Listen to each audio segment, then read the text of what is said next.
Rod, as you look at the campaign 2008, what do you think is the take-home lesson for students as well as professors in political communication? It seems to me that one of the messages that I got is that campaigns are oftentimes won by what one doesn't do as much as by what one does do. I think that Obama's forbearance during the campaign was very, very impressive.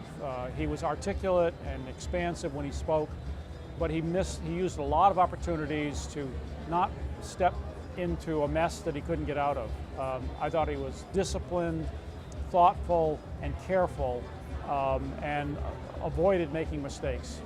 Do you really think that this is a campaign where we truly have a race behind us, or do you think this is just... Well, I think it's impressive that the number of white voters that backed a black candidate is a really historic moment.